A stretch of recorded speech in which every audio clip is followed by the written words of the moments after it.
Watch John Collins. The second he switches on to SGA, he's already shuffling hard right to beat SGA to his left, which opens up the middle. But now, let's go back and watch Lauri Markkanen. He now switches on to J-Dub, and he now stays attached to J-Dub because he's slipping out, which makes an even bigger gap for SGA to split to that middle. And the fact that he begun the game with a bump Euro into a one-leg fade off glass should have already told us he's about to go crazy. But watch these next 3 shots. This tells you why SGA is able to score 30 efficiently every single night. So the first shot attempt that he gets after hitting that fade, it's a wide open catch and shoot shot. He misses it. The next shot attempt that he gets, he goes down this right side. He snatches back, wide open midi shot. He misses it again. The next shot he takes after that, wide open shot from this left side at the top, and he misses a wide open 3 again. He is now 1 for 4, even though he just hit that very tough bucket to start the game. But notice what he does the very next time he gets the ball. So they get an offensive rebound, and instead of sitting there and settling for a shot once again, his mindset is, let me build my rhythm. So he catches, goes hard, gets contact with Sexton, and goes into a shooting motion. So now he can get to the line and build his rhythm from there.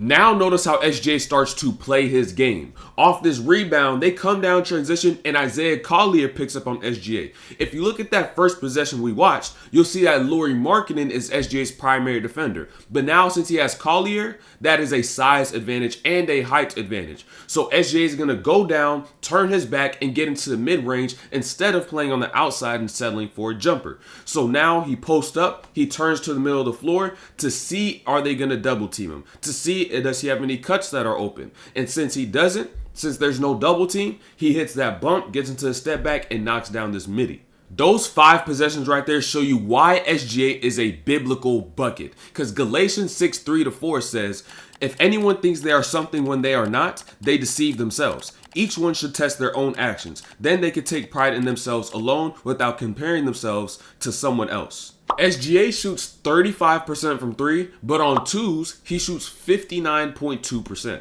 This shows us that SGA is a much better player on the inside of the arc than he is on the outside of the arc. So when SGA doesn't have his rhythm, he's going to rely on his strengths, which are drawing fouls, mid-range shots, and layups, and not playing to his weakness, which are 3s. And since he doesn't think he is something that he is not, he doesn't deceive himself, which allows him to be a wise, biblical bucket.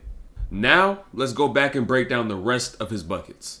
One of SGA's favorite moves is this spin move, where he goes hard to one side, bumps, and then spins the opposite direction. But I want you to notice one detail so you can add it to your game. When he goes and after he makes his bump into the spin, his eyes immediately get up because even before the spin, he knew he had another defender from that screen by J-Dub. So now his eyes go straight to Collier on that right. And since he understands that Collier is about to help over, this now leads him to do a low rip through where Collier is going to reach because he sees the ball. But since the ball is so low on the low rip through, he's just going to hit his arm and SGA is able to get to the line. So add that low rip through and make sure you use your eyes. At the end of the first quarter, SGA goes right and gets the switch on to Filipowski. Now, anytime you have a teammate that may be at the top of the key, your ability to get middle from the wing position depends on who that teammate is and what are they capable of doing. SGA has Caruso at the top. He is a non-shooter on the scouting report. So Collier is overhelping to make sure SGA can't get middle, and SGA sees that. But if you look to the right side, there's also another scheme we all understand, which is no strong side corner help. So SGA is going to work his way left, and then he's going to spin back right where he now has no help, no full help from Colin Sexton from that strong side corner, and now he's able to get his bucket. As we mentioned earlier, Lauri Markkanen is primary guarding SGA. And if you want to score on somebody efficiently, you must understand their weaknesses defensively. So what are Lauri Markkanen's weaknesses defensively? He is 7 foot 240. That means that his weakness would be his deceleration because his size limits his ability to stop and change directions in front of somebody like SGA. So how's SGA going to attack this? First, he's going to weary the floor. So when Jalen Williams comes up to set the screen, look at Kessler's positioning. He is hugging that left side of Jalen Williams, anticipating that SGA uses that screen, which shows that on the other side, there's no help. So if you look at the rest of the team now, though, Aaron Wiggins is cutting through, and his defender has his back turned towards the ball. So now that is not even a help defender, and this left side is completely open. So if SGA attacks hard to this left, he's going to force Lauri Markkanen to open up his base. And since he picks up steam and gets fast, once he gets to the stop, he creates several feet of separation before he gets up into this shot, which allows him to get this shot off, and that contest isn't able to stop SGA from getting that bucket. Super Bowl 59 is right around the corner, and it's the perfect time for you to get in on the action with my partners at DraftKings Sportsbook. Right now, they're giving all new customers $200 in bonus bets instantly. Yes, $200 when you bet just $5. Make sure you use DraftKings Same Game Parlay, where you can combine multiple bets all from the same game. So download the DraftKings Sportsbook app right now, and any new customer who uses my promo code DOR and bets just $5 on any wager will get $200 instantly in bonus bets. Once again, that's promo code DOR only at DraftKings Sportsbook. But before you bet, make sure that you meditate on 1 Timothy 6:10 and also Matthew chapter 6 verses 19 to 24, so that money and gambling does not become your master and you fall into sin.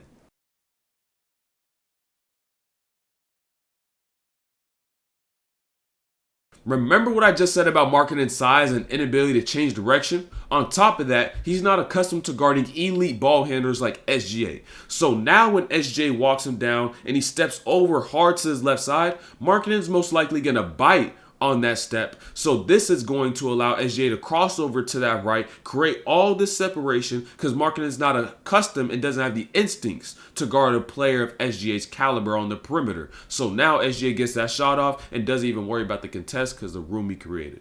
Lauri Markkanen isn't the only favorable matchup for SGA on the floor. There's also Colin Sexton. And if you go back to that spin move that we broke down, Sexton also switched on to SGA then. And so now this is the second possession. And why would SGA want Sexton opposed to Markkanen, who he was already cooking? The height and the size. It's a different matchup, a different way to attack. And so SGA probably just wants that.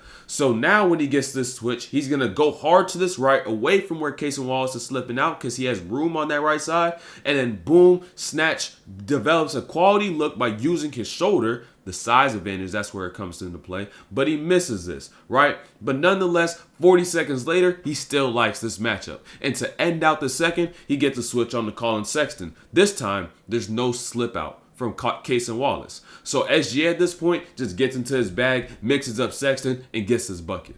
If SGA is going to shoot threes, which one should he take and can he make efficiently? In this game, SGA went 3 for 10, and most of those misses came from catch and shoot opportunities. But the majority of the ones that he made came from off the dribble. But now the key is to understand the rhythm of how he's able to knock down those shots off the dribble. And so now notice this first shot attempt. Against Walker Kessler, he now goes into this cross-step step back that he loves to do. And notice Kessler's movement in the read on this. When SGA does this cross-step, Walker Kessler barely drops back. He hardly even drops back. So now when SGA goes up into the shot, Kessler's hand is much closer to his body around his shooting pocket, and SGA is now much more uncomfortable to take that, and he airballs it. But the next time he goes against Walker Kessler, now in the second half, he does the same exact move, but now notice Kessler's movement. He drops back a lot more. So more separation leads to that hand being further and SGA being more comfortable up into that shot. And now in this one, he misses it again. He's 0 for 2 on it. But now notice these next two. He has Lauri Markkanen. And now against Lauri Markkanen, he does the same thing. And what does Markkanen do? Bites like Kessler did on the second one. And now he has room and separation to shoot it. And SGA knocks it down. And now once again, the same rhythm SGA loves to use. But now he has Colin Sexton on him. And with Colin Sexton, he doesn't need them to drop as much further back as Kessler and Markkanen did because he is smaller. He's only about 6'1", 6'2", wingspan much shorter as well. So when SGA does this cross step, Sexton bites a little bit, and now he's able to shoot over the top. He doesn't see a hand because how much smaller they are, and he knocks that down from that left side. So now he is 2 for 4 off that rhythm. And now, what 3 did he make to make it 3 for 10? From that same spot that he hit that last cross step from, he knocks down a catch and shoot shot, which even shows you how SGA builds his rhythm, from being a player off the dribble, then to being a player off the catch. If you take away that 3 for 10 shooting from 3, SGA now scores 45 points in that game, but if you exchange it from 2s, he's still scoring over 50, but with even more efficiency. Now, am I saying he shouldn't shoot 3s at all? Not saying that. The key is the rhythm. The key is taking shots that you are efficient in. And like we've seen with those step backs from SGA, he is able to shoot that efficiently. And also how he builds his rhythm is by taking those shots off the dribble, then moving to shots off the catch. So it is key that he takes the right 3s instead of taking any 3, because now that's going to make him more efficient if he relies on the things that he is efficient in. And the things that he's not efficient in, it's key that he works on them off the court and then translates them to on the floor, so now the defense can't put him into a box. So reflect on the same concept for your game. How do you build your rhythm? What's your role on your team? What opportunities do you have? And once you do that reflection, make sure you pray. And make sure that you also remember, discipline or regret. You choose.